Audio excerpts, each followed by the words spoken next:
All right, let's move on to the Monster Club with Vincent Price, John Carradine, and Donald Pleasance.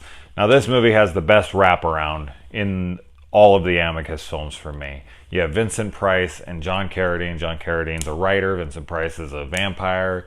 He bites him on the neck, but not deep enough to turn him. And then they have this like super polite interaction after he attacks him. And he invites him to this monster club so that he can get some research for his upcoming novels if he wants to. And Carradine accepts, and he takes him to this club where we get musical numbers. There's like 5 different songs that play throughout this movie, and I actually really enjoy a few of these songs. All of them are good, but there's some I actually fully enjoy, something I would actually listen to on my own, especially I'm Just a Sucker for Your Love, which I just think is a great song, and I really love that scene as well. The first song, Monsters Rule Okay, that one's fine. It's good. I don't love it, but it's good. And then, as I said, I'm Just a Sucker for Your Love. I just love that. I love that the whole music video montage thing is done in one close-up shot of the singer of the band, and it like goes, in and out of back and forth in focus range. But man, I mean, that must have been a hard ass cut to do. So I don't know how many different takes it took, but got to give some credit to the singer. I don't know if that's actually the singer of the band or if that's a actor, but I really, really liked it a lot. And then there's Stripper, which is a really, really good like ballad kind of song. And then we have like the animation of the girl stripping off. She strips off her clothes, and then she strips off her skin all the way down to the bones, which I like a lot. And then we have the Welcome to the Monster Club song, which is yet another one that's good. But yeah, Stripper and I'm Just a Sucker for Your Love. I just really, really, really like those songs a lot.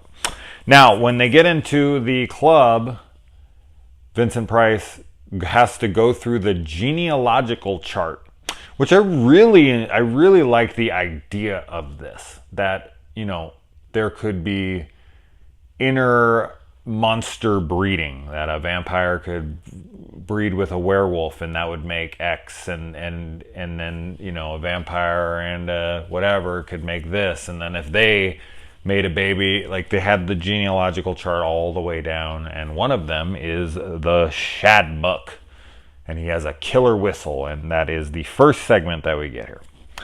And it's funny,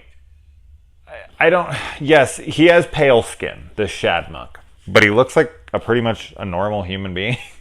So when she goes to apply for the job in this, and he turns around, the music gets all super scary, and she's like, oh, and she like runs out of the room, and he's like, oh my God, everyone who tries to apply here runs out of the room, doesn't want to work here.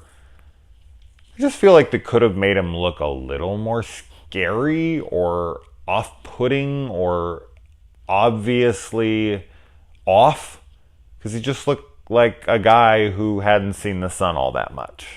Like, I don't know, it just didn't work at all, especially in the lighting they had in the first time they showed him. I couldn't tell he was pale at all. In fact, I was like, what's wrong with this guy? He just kind of has a silly haircut. And then when he walked outside, I was like, oh, he's pale. Okay, so he's pale? Like, huh?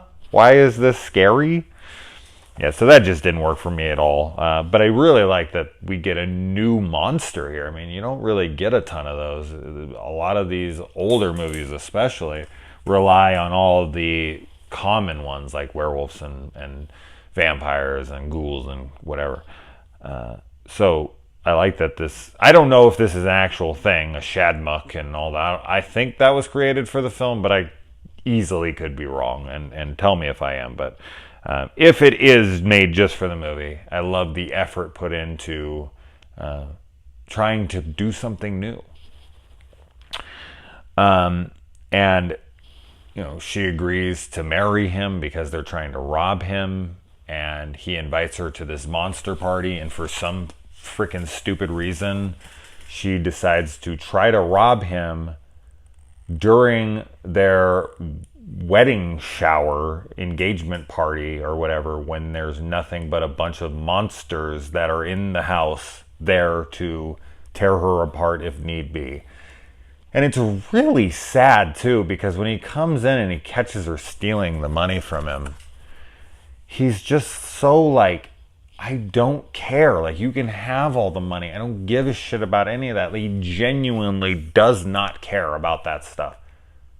He only wants her, and he only wants her love back.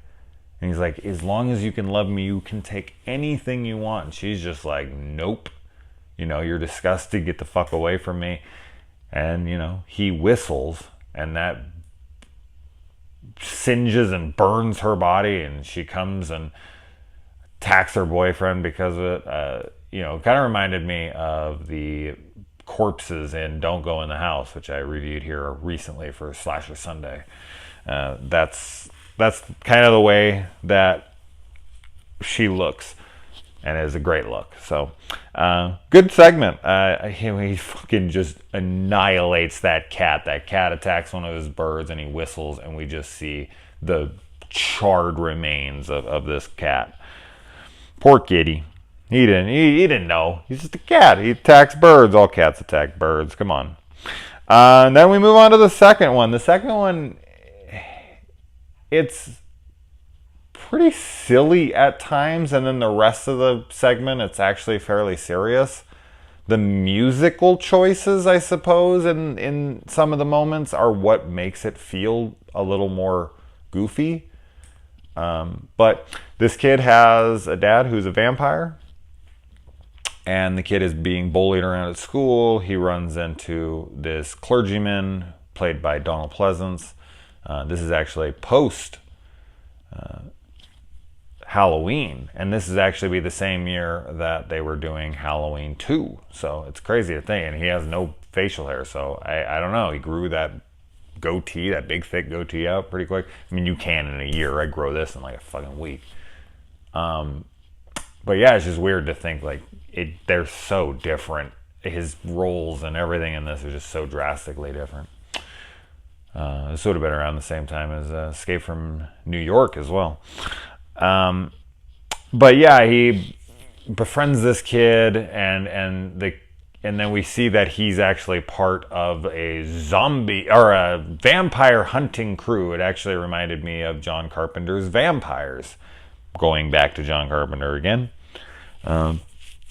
And he, goes and he stakes the vampire, and then the vampire comes and bites him, which is like, vengeance for killing him. And so he goes to turn him, and all his buddies are like, well, now you're a vampire, we have to kill you. Which I thought was great. It was just a final ditch effort of like, you taking me down, I'm taking you down with me. You think it's so easy to be a vampire? Like, well, let's see what happens when you're a vampire. Let's see if you just get staked, or if you want to run for your life. And of course he tries to run from his life, and when he does, it's all super silly, goofy, like music. I don't understand that choice there. It almost made it feel like a parody. And he doesn't fight back at all. Like, when he's on the ground, they like push him to the ground. He's just sitting there. Donald Pleasance's character is just sitting there, and he's like, and his friend puts the stake on him, and just like taps it. And Pleasance is like, ugh, dead. It was so funny. It literally just, he doesn't like bring down the hammer. He's not like Thor or anything. Just one little tap, and he's gone. And then we find out that the dad was wearing a stake-proof vest, which begs the question, why don't all vampires wear some kind of chest protection if one of their only weaknesses is getting a stake through the heart? If you're going to go sleep in a coffin where you're most vulnerable, because usually when you're out and about, you're strong and almost no one can take you, and when you get staked, usually, it's in your coffin. So when you go to lay down in your coffin, throw on something to protect your chest. This guy's a genius! He needs to be selling these on like infomercials for vampires. They're up late at night. They're the fucking people who would even be watching these infomercials. Perfect. I'm a genius. So yeah. And then moving on to the third and final segment. The atmosphere for this one was excellent. Though I don't really have a ton to say about the segment. I mean, a director is location scouting for his movie, wants this out of nowhere place. He finds a lead, he goes to it, and the place is overrun by monsters. He starts talking to this girl. They try to run across. He then sees her trying to come across. He goes to help her. They run out on the road. He gets in the car with the cops. They bring him back to the place, and the monsters attack him at the end. I mean, there's really not much I can honestly say about the segment. I was sitting there the whole time like, I don't know what to talk about in this segment. There's literally nothing except for... I don't know. I mean, what did I say? Yeah, nothing. Jesus Christ. The atmosphere. That's it. Yeah, that's what I was trying to get at. The atmosphere in it's great. It really is. But fuck, I'm so sorry. I don't have anything to say about that segment. But I really appreciated the atmosphere in it. So I liked this segment. It's just, there's nothing to say. And then my favorite part of the movie is when Vincent Price is trying to get John Carradine a membership to the Monster Club, and they're all protesting it like, he's a Hume. What the hell has he ever done? Like, what does he deserve to be in here for? And then Vincent Price just like goes on this tangent, this long laundry list of the atrocities committed by human beings, like wars and, freaking the Holocaust and all the guns and tanks and shit that we buy and all the murders that take place. And he's just like, if they're not fucking monsters, then who is? And then all the monsters turn around like, we had no idea you guys were so inventive and amazing. It was funny to see like monsters praising us because, we build up these monsters and we see them as horrifying creatures who go out and suck blood in the night or, eat people or whatever. And it's like, have you paid attention to what human beings do to each other? He's talking about it. He's like, they put up numbers that we could never even begin to compete with. Like, I'm a vampire. I could kill a fucking person or two a day, every day for my entire eternity. And it wouldn't even be 0.1% of the amount of people who were killed in World War II. He doesn't go this in depth, but this is what he's getting at. And I had to laugh at it because it's unbelievably true. And I don't know, I really liked the spin on that. I really liked how that the writer and the director had a message to send. Like, you think you're so much better than these monsters? Like, sorry, you're part of the human race. Like, we're just werewolves. We're just vampires. We're just ghouls. We're just shadmucks and whatever else. Like, we kill a few people here and there, but don't even try to compare ourselves to you when you have a Hitler and a Stalin and all these other people on your docket. Jesus Christ. So, but yeah, as I said, the wraparound is the saving grace in this one. Not that I don't like the segments, but usually it's the opposite. It's the segments in these are like throwaway, almost forgetting. Not all of them. I like some of them, but they're not something super memorable. It's usually the segments. And in this one, I really like the wraparounds because I love the interactions between Vincent Price and John Carradine.